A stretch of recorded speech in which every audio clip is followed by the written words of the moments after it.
Those closest to Buckingham Palace were already characterizing King Charles's covert choice as unprecedented in the history of the modern monarchy. It was a purposeful and irrevocable transfer of actual authority from a reigning king to his son, not an abdication, a public declaration, or a medical emergency compelling him to appear in front of the cameras.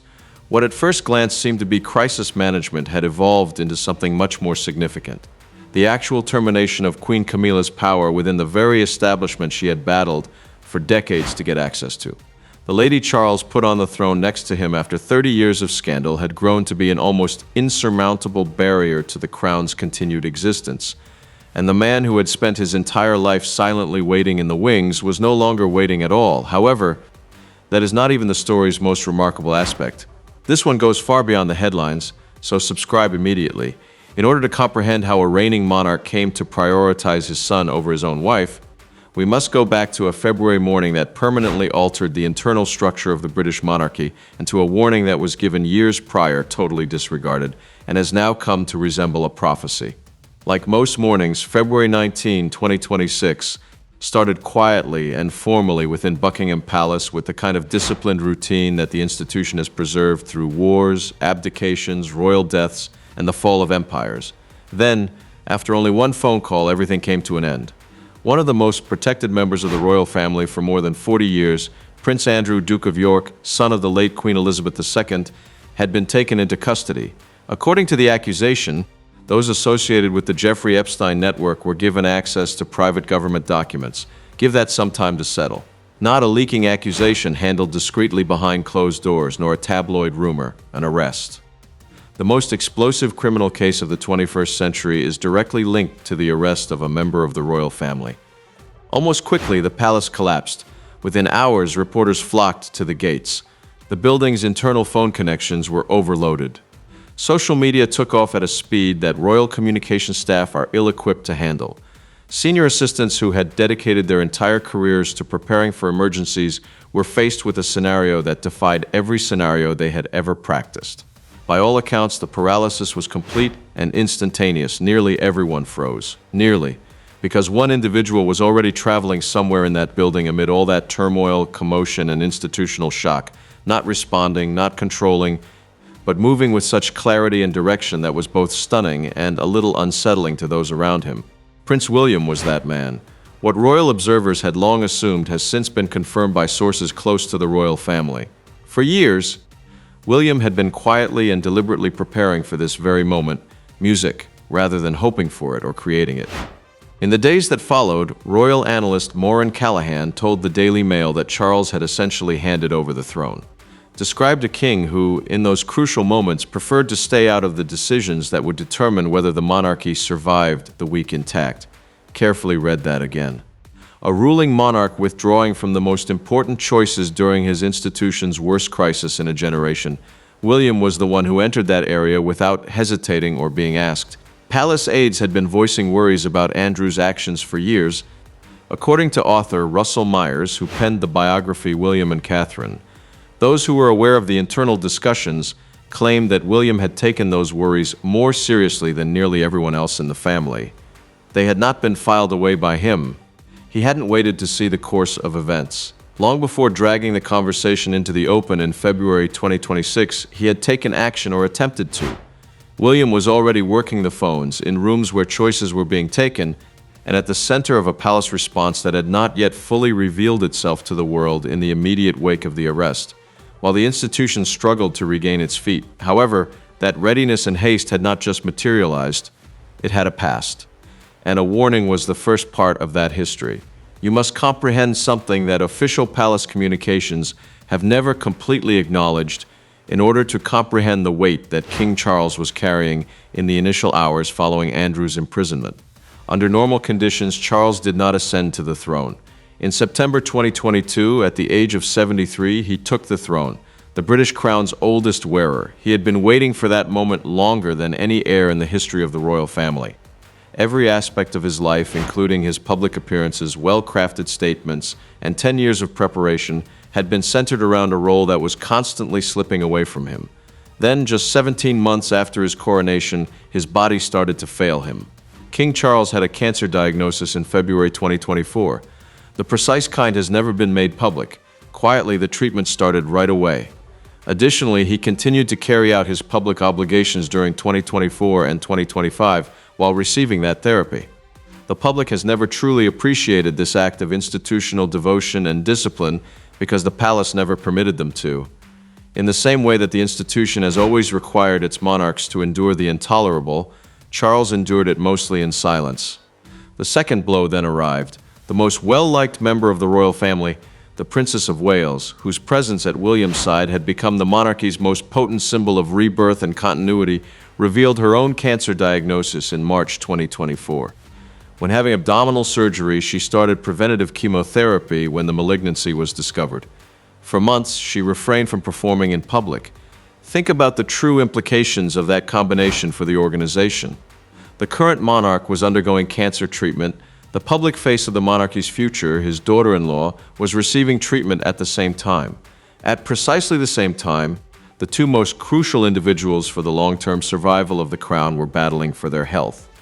That is an almost unfathomable concentration of fragility at the top of an organization that prioritizes the image of stability over all else even. When Andrew's arrest ended that appearance in February 2026, Charles was not a monarch in his prime, confronting a crisis with plenty of power and vigor. He was a 77-year-old man who was still undergoing therapy, and he was burdened both physically and emotionally in a way that would have degraded most people. And he was being asked to spearhead the organization's reaction to the most explosive scandal it has encountered in many years. He was not able to perform it by himself. He was aware of it. People in his immediate vicinity were aware of it, and it wasn't Queen Camilla who filled that need. According to several reports, Camilla was mainly absent from the outward reaction that was most important during those early critical days. Camilla was not by William and Kate's side when they appeared together at public engagements, exuding composure and continuity. She was not the voice influencing the course of important decisions that were being made inside the palace. Charles looked to his son and his son's wife instead of his wife when he wanted someone to take on the institutional burden he was no longer able to do alone. It was succinctly recounted by a source familiar with the internal discussions. Camilla was not being abandoned by Charles. He was just being truthful about the true residence of the strength in that palace, and Camilla had noticed it would turn out. The true start of this tale can only be found in November 2019 during a single television interview that palace insiders still refer to in secret as one of the most disastrous moments of judgment in the British royal family's contemporary history.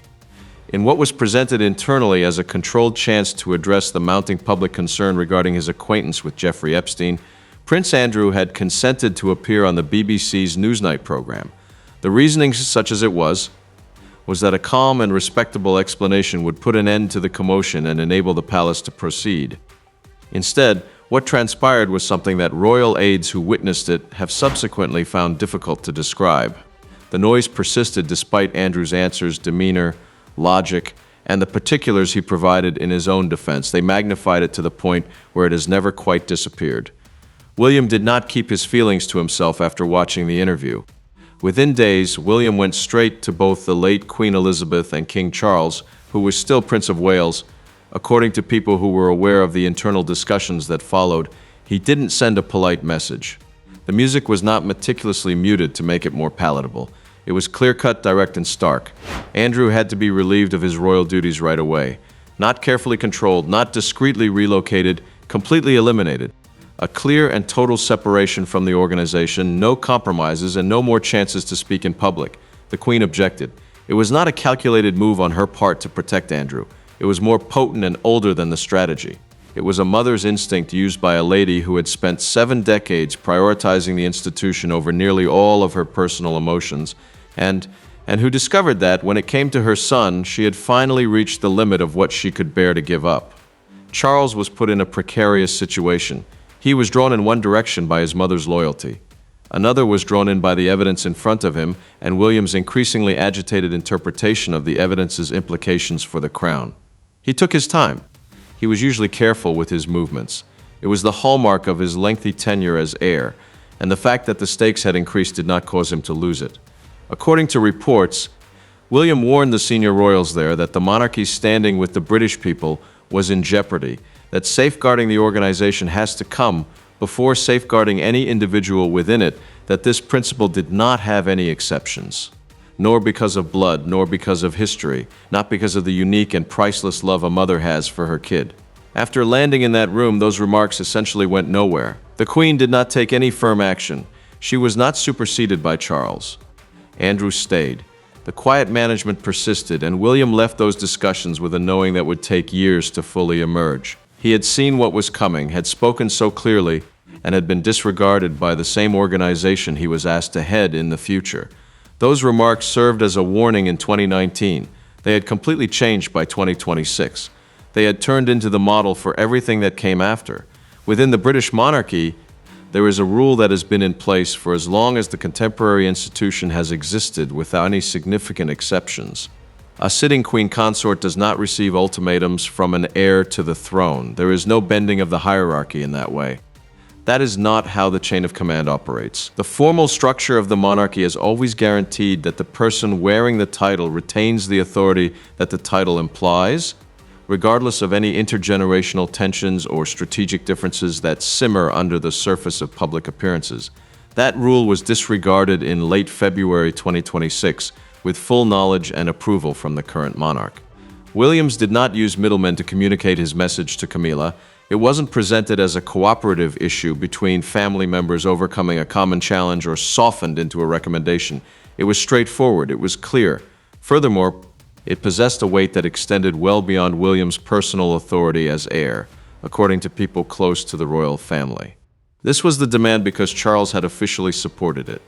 Without hesitation or reservation, Camilla had to officially distinguish herself from Sarah Ferguson. One of Camilla's closest and most enduring friends was Sarah Ferguson, the ex-wife of Prince Andrew, whose name had surfaced in records made public by the U.S. Department of Justice linked to the Epstein case. Their friendship began almost 50 years ago, long before either of them had any ties to the royal family, long before either of them had experienced titles, thrones, or institutional responsibilities. Sarah didn't seem like a liability to Camilla. She was only one of the oldest friends she had. That framing did not sit well with William. He didn't act as though his position was difficult. However, anyone tangentially or indirectly involved in the Andrew incident posed a reputational danger that the monarchy could not bear at this time. That premise had no exceptions. No friendship strong enough to overcome it, nor personal histories lengthy enough. This is the detail that alters every other aspect of the narrative. Since then, royal insiders have revealed that William's delivery of this message was not only tolerated by King Charles, he gave his approval. By giving William official decision-making power over issues pertaining to the Andrew affair and the monarchy's public image, he effectively deputized his son to serve not only as heir, but also as the main strategic voice in the most dire situation the institution had encountered in a generation. The ruling monarch had purposefully and formally sided with his son's viewpoint despite the opposition of his own wife. Take a close look at that. Charles did not lean in William's direction. He did not maintain a careful neutrality while subtly expressing his preference. The ultimatum was approved by him, he authorized William to deliver it, and in doing so he made a decision that, in the only sense that the institution acknowledges, put the institution before his marriage, a decision that no formal palace statement would ever completely express. Now consider this, was he wrong to do it? Because the individuals inside that palace are still dealing with the fallout from that question, which has no clear solution. The majority of viewers of this narrative from the outside have overlooked the fact that William and Camilla's altercation did not occur in a vacuum. It took place inside a machine that had previously been operating in a methodical, calm, and purposeful manner that the palace's public communications had been deliberately crafted to conceal. In 2025, the machine's visible surface emerged in a decision that at the time garnered virtually little significant public attention. William and Kate were given the power by King Charles to issue royal warrants, which are the official means by which the Crown publicly supports companies and goods. This appears to anyone outside of the particular realm of royal etiquette as a small housekeeping issue, an administrative footnote, or the kind of procedural change that takes up the middle pages of court circulars and is rarely read. It was perceived as something quite different within the palace. The royal warrant has historically been guarded by monarchs with a possessiveness that befits its actual importance.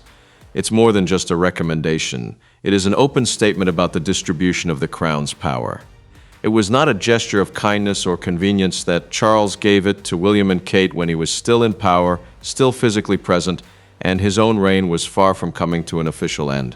It was a signal that anyone who truly understood the institution's workings could quickly and accurately read. Long before Andrew's arrest made the machinery appear urgent, it had already started to move. No official source would publicly acknowledge the timing for the succession plans that private secretaries had been developing. The procedural aspects of a faster transition had been examined by legal advisors. Not abdication, not regency, but the kind of graded authority transfer that the monarchy has had to deliberately design from the ground up since it lacks a clear modern example for. The decisions surrounding Andrew's removal of his titles, his departure from Royal Lodge, and the total severing of his connection to any official royal function were not the result of Charles acting alone in grief and rage. Instead, royal household staff had subtly changed their orientation toward the Wales household in ways that are hard to measure but impossible for those inside the institution to miss. They were the result of William guiding a plan step by step with Charles's consent at every turn, and more under William's guidance rather than his own. Speaking to a journalist on the condition of anonymity, a former royal aide described the larger context in terms that broke through the institutional rhetorics surrounding all of this. They said that the monarchy was not merely reacting to a controversy, it was reacting to an emergency involving demographics. Early in 2026, a polling company survey revealed that support for the monarchy among British individuals under 45 had dropped to its lowest level ever measured, not just its lowest level in recent years, because it indicates that William's urgency, zero tolerance, corporate accountability framework, and willingness to put institutional survival ahead of personal loyalty are more than just personality traits or generational preferences. That number reframes everything. It is an answer to the evidence. There is evidence that the institution he is inheriting is running out of time to persuade a whole generation that it should continue to exist. Andrew was preventing the machines from operating. Andrew just made it hard to act as though it was still. One type of power shift is one that is never publicized. Official statements don't mention it. Palace representatives have not verified it. It doesn't result in any kind of publicly visible restructure, formal title changes, press releases, or it merely becomes apparent gradually, then all at once, in the accumulation of minute elements that, taken as a whole, have enormous significance. These details started to come together in the weeks after Andrews was arrested. William and Kate appeared together at public events, composed and forward-facing, projecting exactly the kind of calm continuity that an institution in genuine crisis most desperately needs its public to see when the palace needed a visible symbol of stability in front of the cameras. Camilla was not by their side throughout those times. She did not participate in that outward demonstration of power. There was no formal comment about her absence. It wasn't necessary. Beyond providing ceremonial support, Kate's job inside the palace had grown significantly. According to people familiar with the inner workings of the royal household, she was not a supportive partner who stood by her husband, but rather an active co-strategist who coordinated palace staff, consulted with legal advisors, and shaped the public response with a precision and institutional communication instinct that those around her found quietly remarkable. She was there in the rooms where choices were being made. She was among the voices represented in those choices. Camilla was aware that she wasn't. She responded with a directness that is uncommon in discussions on palace matters, according to an insider acquainted with the dynamic. Camilla didn't only feel ignored, she experienced a sense of replacement, and her reaction, according to people who were aware of the private discussions taking place within the home, was to vent her annoyance instead of William, whose power she possessed. Every explanation was officially approved by now, but only at Kate. According to reports, she accused Kate of making her and Charles appear weak, giving the appearance that the current king and his queen consort couldn't handle a crisis without the help of the next generation. Take time to think about the claim and what it shows. The palace was embroiled in a historic scandal. There was a discernible decline in public confidence in the organization. A prominent member of the royal family was detained on suspicion of involvement in one of the most significant criminal cases of the contemporary age. In private discussions with individuals in her immediate vicinity, the Queen Consort's main concern was how she and Charles looked. To his credit, Charles did not take this well. According to reports, he consistently and unequivocally defended Kate whenever Camilla voiced her concerns, repeatedly telling those in attendance that Kate was merely attempting to assist and that her participation was a genuine need for the institution rather than a challenge to anyone's authority. However, there was actual harm to the two women's relationship, and it was getting worse every week. The relationship between a queen consort and a future queen consort, which had previously been characterized as rocky but manageable, had become more acute and could not be resolved with a ceremonial appearance or a well-crafted joint statement. There was still one last private meeting left, and neither of them had been prepared for the expense of it. There are discussions that change everything in practice but nothing on paper. There was no formal record of what was said or who said it first, no decision was overturned, and no title was changed.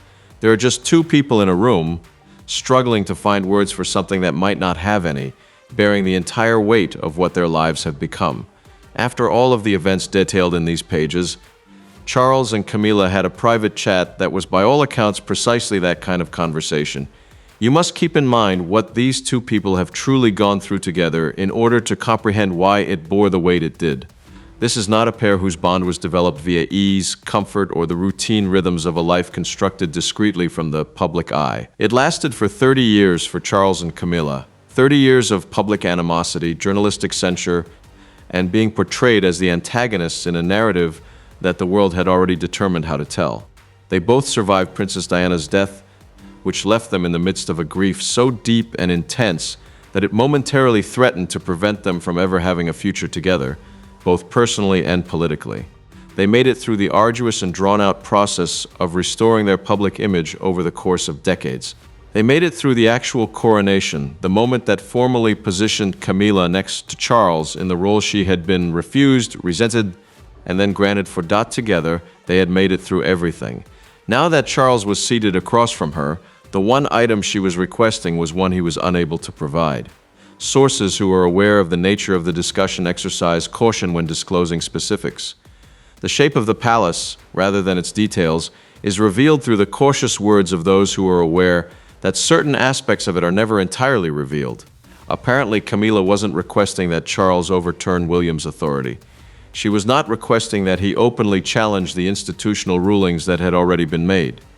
In the most compassionate way possible, she was pleading to be seen and to have someone recognize that what was being asked of her, cutting off a friendship that predated both the royal family and Charles himself in her life, was not a minor task being performed on behalf of a big organization. It was a huge thing. By all accounts, Charles agreed with that. He knew the price she paid for it. Since he was the only one who knew her well enough to gauge the gap between her true self and the person she was expected to be, he might have been the only person in that palace who truly understood it. However, realizing the consequences of a choice and changing it are two different things. Charles had done his math. The organization had to endure. William's power had to endure. Even the lady Charles most loved had to be shielded from the tactic that offered the monarchy the best chance of surviving this crisis with its reputation intact. He could sympathize with her. He could admit to her in private what she was losing. He was unable to provide her any relief. The institutional decision remained unchanged. However, something silently and irreversibly changed between them in a way that can only be altered by the things that remain unsaid between two people who are fully acquainted. After that encounter, it became hard to keep the music inside the royal walls. A private royal issue undergoes a significant transformation when it turns into a public one. It becomes something the institution can no longer completely control and ceases to be a family issue handled behind closed doors, a tale that everyone may relate to in the most awkward way. Even those who had been observing the situation from the inside were taken aback by the magnitude of the reaction when that rapid change occurred. For days in a row, the story dominated the evening shows on television networks throughout the United Kingdom. Newspaper front pages competed with one another to describe the events in a way that their readers could understand. Some are going for the language of generational change, some for the language of constitutional crisis, and still others for something more intimate, more human, and more concerned with the remarkable spectacle of a reigning monarch who seems to rule against the inclinations of his own wife. On television and in print, royal pundits who had devoted their careers to carefully distinguishing between palace rumor and verifiable reality were challenged to explain something that lacked a clear modern precedent. The global response brought a unique depth of its own.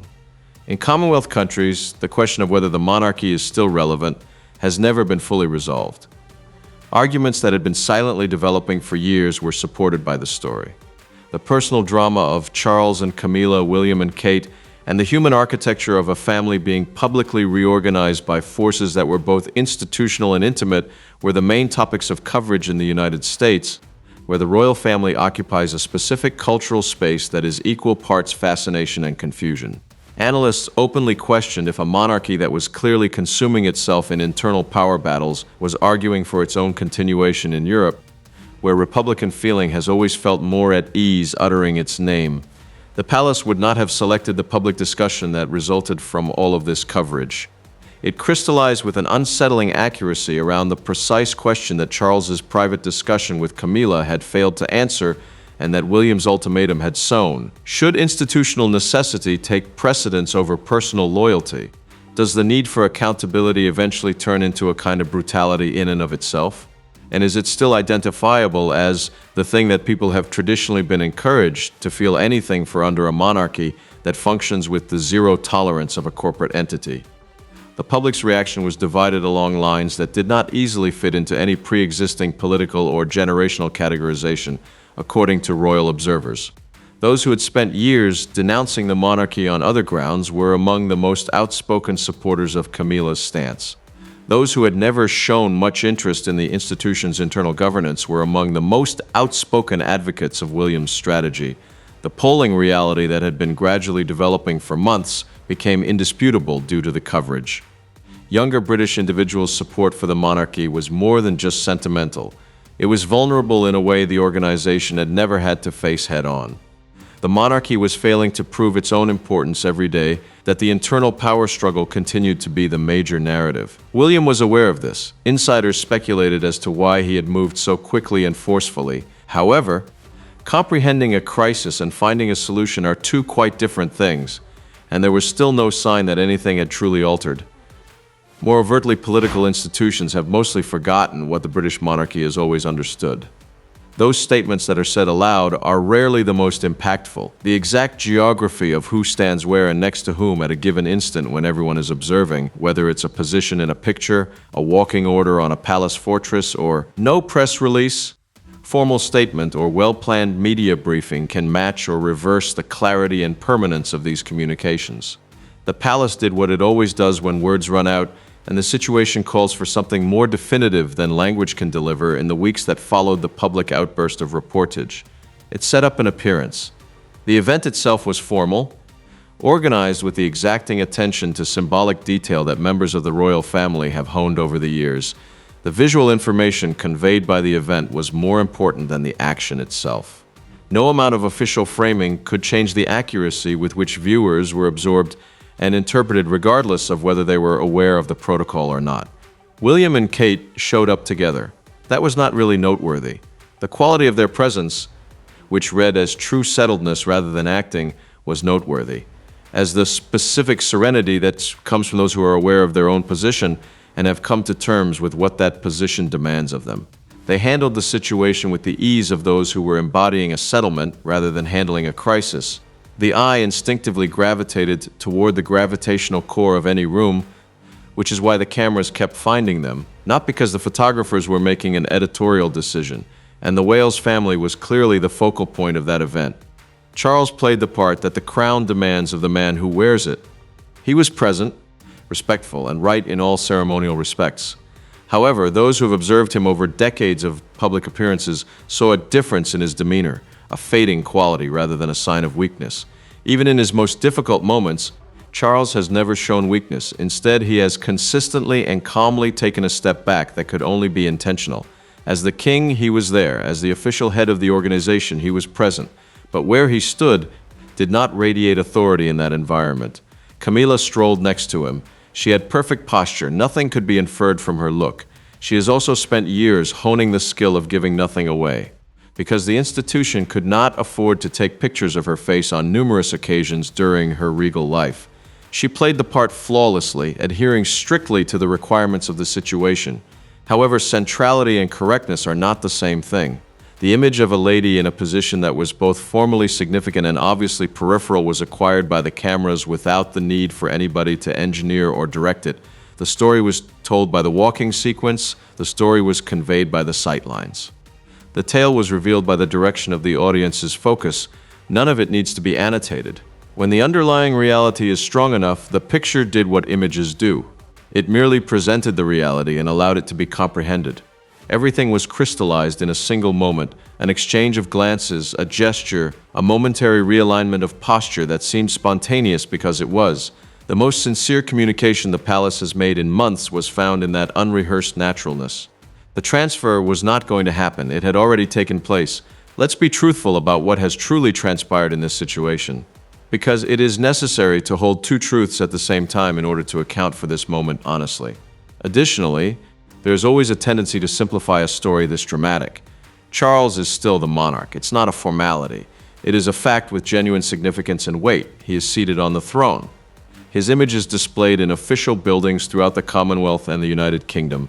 The important documents bear his signature. Formally, legally, and constitutionally, the crown is placed on his head. However, the strategic authority, the crisis management authority, the power to select how the organization handles the biggest scandal in a generation, and the power to determine who is quietly pushed to the periphery of the monarchy and who remains near its heart. William's is that authority. It was given on purpose, it was clearly used, and it can no longer be recalled without causing harm that would greatly outweigh the harm it was intended to stop. Camilla remains the queen consort. She still wears the title that it took her 30 years of public censure to earn.